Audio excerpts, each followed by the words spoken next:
video contains Stranger Things spoilers. So those who live under a rock and haven't got the chance to watch for months, I advise you not to watch. You have been warned. I'm sure you've seen the new season of Stranger Things, and if you haven't watched it at all, then congratulations to you, because you didn't have to waste 10 years of your fucking life waiting for the greatest cinematic experience in history. That you sat down in the movies, if you were a sucker, for them to pull a Fast and Furious on you and then end it all in one shot with no struggles at all. And for the entire ending to feel clunky to the point where it's got fans believing that the ending was fake. And they created this whole idea called the conformity gate, but we'll get there. Honestly, a goated beginning to the series showing that Will was not a pussy bitch like most would say when he cocked that damn Demogorgon in the face. But then Henry came back with a new code name, Mr. What's-It, and made its life mission to kidnap 7 kids with no explanation on why. And oh, the military is here. Now, if you didn't know, this lady always has some importance to it when it's either to bring someone back or something back. But in this case, it was apparently to make more creations like Henry, using Eleven's blood to, I guess, make super soldiers, because what the fuck else would America do? Come on. But you would think, oh, the military is here, it's got to be compact and closed off, but nope. Kids are roaming around freely with no actions. If there's supposed to be an apocalypse, did we forget what happened at the end of season 4? That ending seemed like a life-threatening situation. That seemed fucking cool. But nah, it never existed, I guess. But here's the military setting up borders around the city, experimenting and hunting down 11. Not to mention, we got new characters like Holly and Derek. Saw these in the Netflix posters, and I was like, what the fuck is this nigga doing here? Look, we all laughed when we saw Derek's face. But not only that, but Lucas's haircut? What the fuck did they do to him? He got the Will treatment of season 4, and that was a terrible time. And when Vecna took the kids, Will did some cool ass shit for his boyfriend for about 4 minutes and collapsed to the ground. And the fans started glazing and shipping Will and Mike Myers, and scene.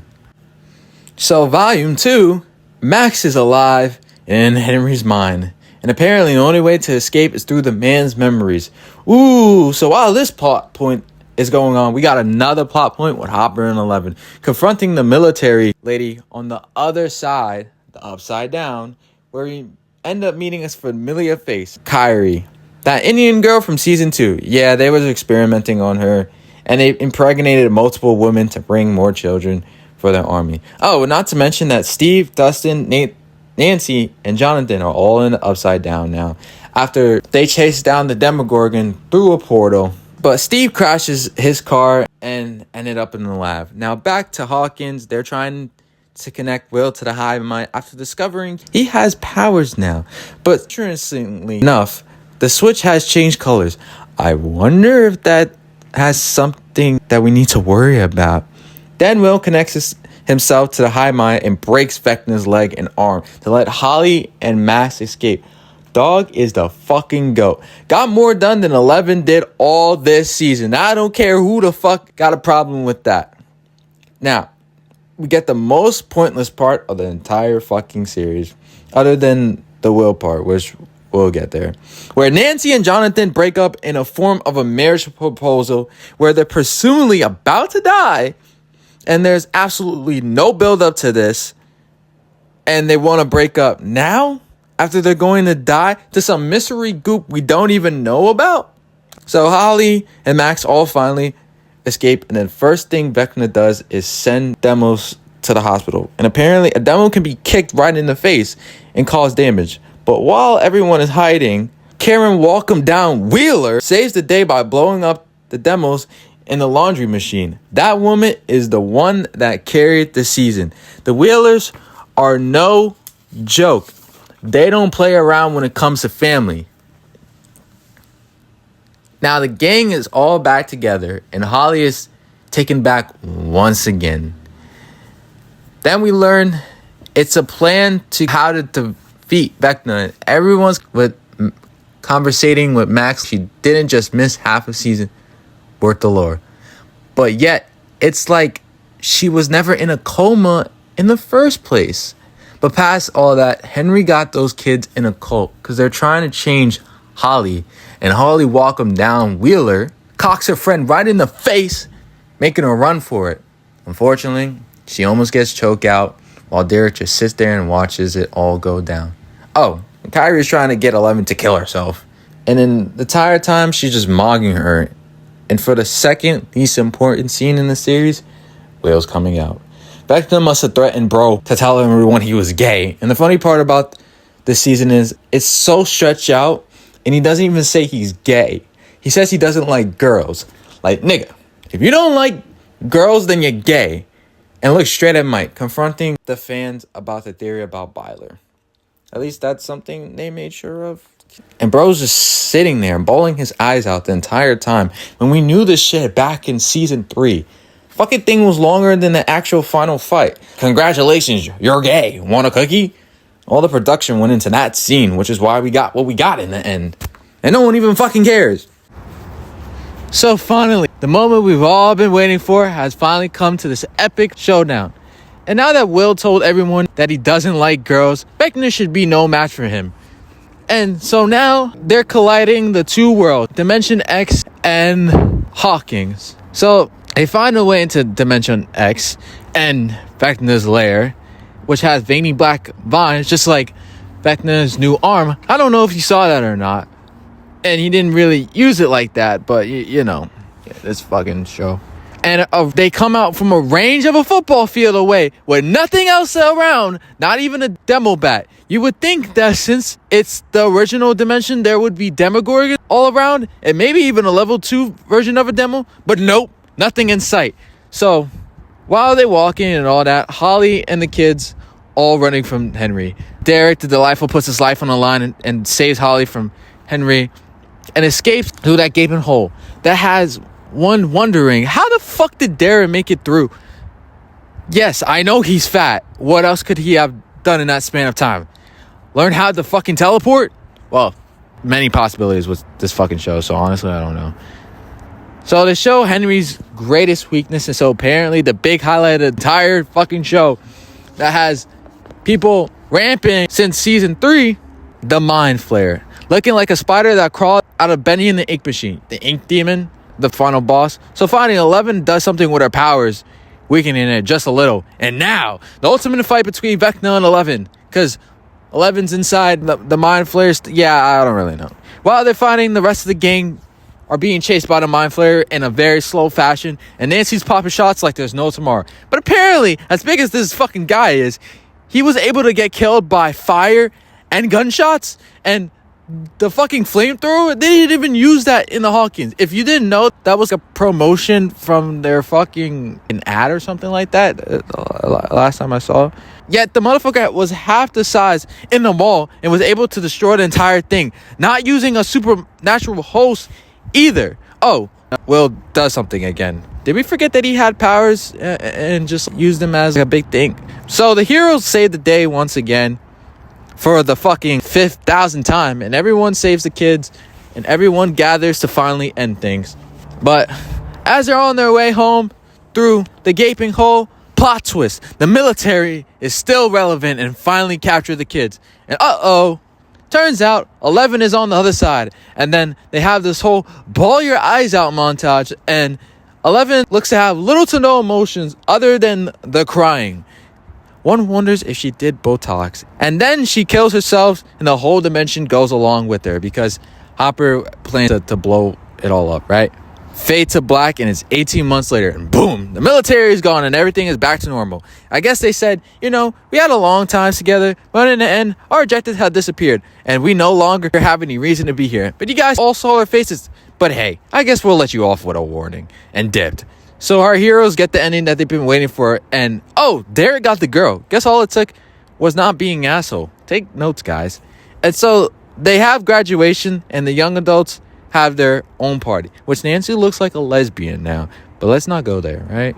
Also, where the fuck is Robin's girlfriend? Are we gonna acknowledge that? No? Okay. Hopper and Joyce get married, and the children have their last game of D&D, while Mike tells a story that could have happened or didn't. Think he's in delusion, just like the fans are about 11. And everyone goes on to their new lives. Will meets his new gay best friend. And the next generation comes down and the cycle repeats itself. And Finn. Wait, you're saying that's it? We don't even get to know how the teacher handled the situation? Guess Derek's family stays in the barn and children haven't told anyone about what occurred. How did the family handle it? A whole lot of unanswered questions that will never be answered. But that's Stranger Things for us. And that's it. So, that ending was so terrible, it convinced people that there was a reason why it was bad. You see, fans have called this the conformity gate, where Netflix will release a 9th mystery episode as the actual ending because they believed the entire thing was fake and Vecna 1 penetrating a face reality for all of us to see. And in the end, that they would wake up and actually finish the final battle. Now, if this was a goated series with really good writing, they would have definitely pulled it in Infinity War. However, this is Netflix, and this is like their one fucking show to make cash grabs off. And they know damn well they ain't putting in this type of effort without marketing it. And not to mention, anything like that would be released to the public before it even dropped. And Netflix played into this idea, saying that there was a 9th episode, and it was set to release January 7th. So the fans were hyped all around the world, and the fact that they were right about the ending. But guess what? January 7th came, and nothing. The absolute raise that came that, well, anyone could have seen coming, but was too high in the clouds to see. It was just a marketing scheme to get to come back and watch some new slop that they put on. And, well, we all know, of course, you fell for it. So Netflix being Netflix couldn't get enough of Stranger Things because, well, that's their only cash grab of a show that they can span out, but it ended, so now they had to think of what else to market off. So now we have a documentary.